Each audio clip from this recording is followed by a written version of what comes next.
here, and this is just a very short video. One of my friends online has asked me to show them how I measure for seated measurements, obviously being in a wheelchair.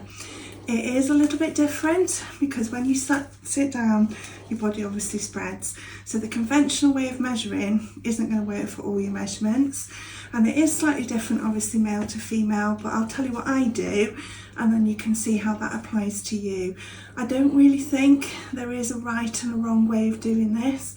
You've just got to think about your widest parts and what you're actually measuring, and that's what you need your fabric to fit. So I'm going to start with chest measurements. Now this is the same, to be honest, I think whether you're male or female. Upper bust, it's coming just under the arms. Now this is a really important measurement for me because, as you can see, I've got quite a large bust, and wanting to get things that fit nicely on the shoulders, this is a really important measurement. So you're actually trying to make sure that that tape goes sort of right the way around the back. It isn't always going to be completely straight because you're trying to get right up in the armpit there, and it's actually the top of the chest that you're measuring. Now I always have to do a full bust adjustment. Now if you're a gentleman and you've got a slightly fuller chest as well, this is very, very important because you want garments to fit you nicely on the shoulders. And it's the same if you've got a tummy like I have. Always fit to your shoulder measurement, and then you can do full bust and full tummy adjustments, and that way you get a lovely fit on the shoulders. Okay, so next is the bust. Now this is just the same as when you're stood up. You want to get your tape measure, this time pretty much level flat with the floor, and don't pull it in tight. It's got to be a comfortable adjustment on here.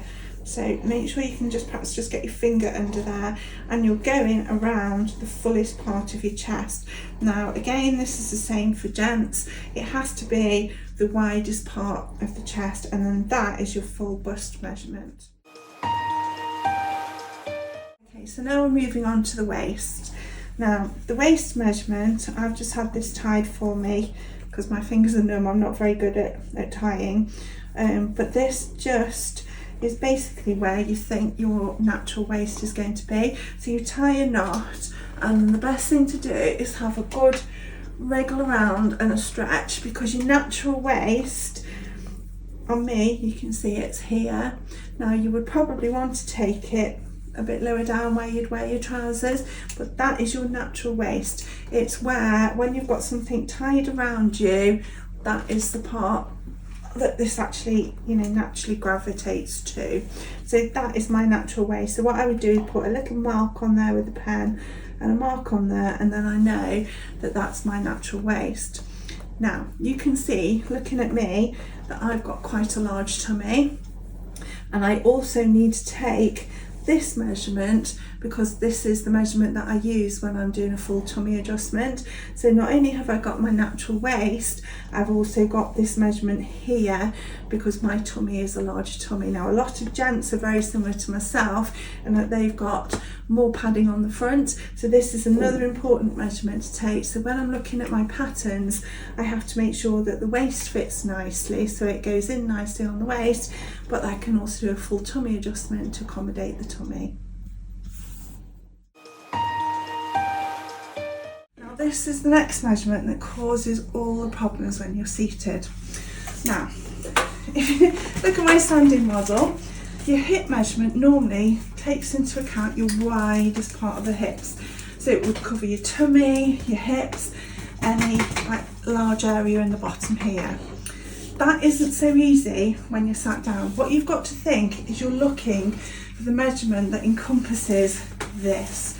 So if you can imagine, I haven't got my seated mannequin yet, but if you can imagine turning me, so I'm sat like I am here, I'll try and show you how I measure that. Now again, you can use the tape rather than actually a measuring tape, and it's probably easier if you've got someone to help you. But generally, you're looking at sort of, you can imagine wearing a pair of jeans like I am here.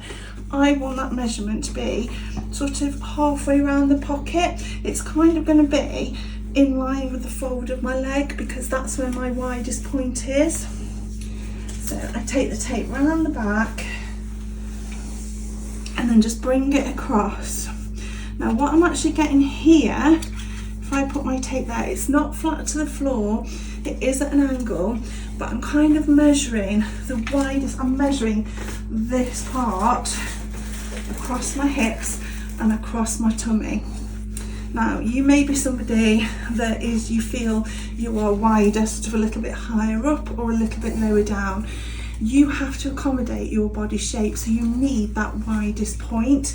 Don't be tempted to put the tape measure sort of underneath you there and come up and do that, because that is completely not your hip measurement. What you're trying to get is this part, but just imagine yourself seated. So we're sort of halfway down that top of that pocket, round, and then sort of on the crease. I'm not measuring my tummy because that's part of my waist, and that's what I will do with my full tummy adjustment. What I'm trying to get is that part there. Now another really useful measurement is your crotch measurement.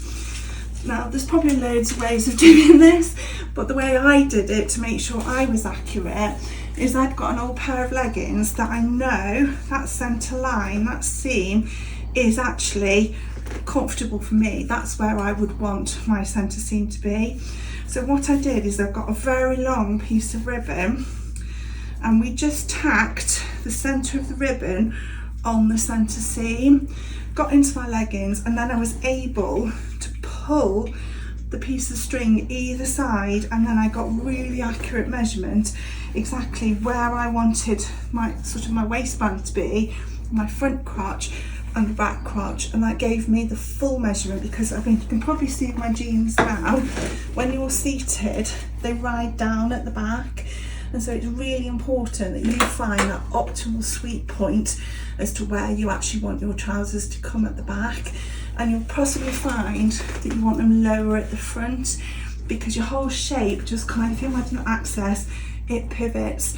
So it's all about finding what's comfortable for you, not what anybody else tells you you should do, or what you see in the shops. It's very much what's comfortable for you. You're designing it, you fit it to you. So that's the way I did my measurements.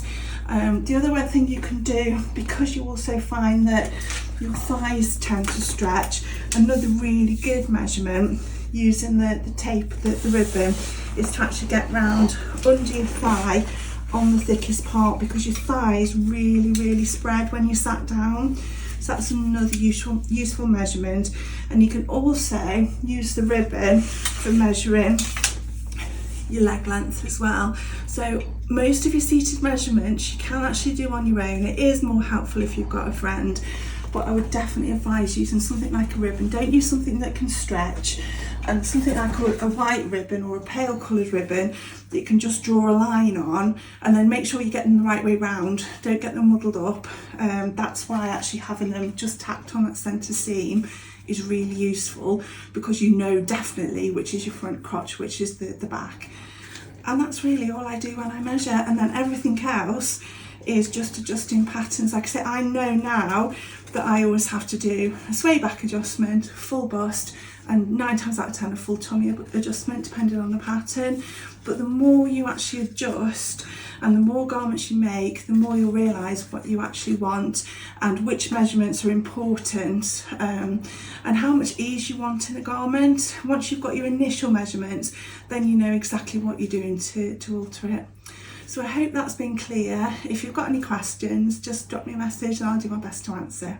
Thank you, bye bye.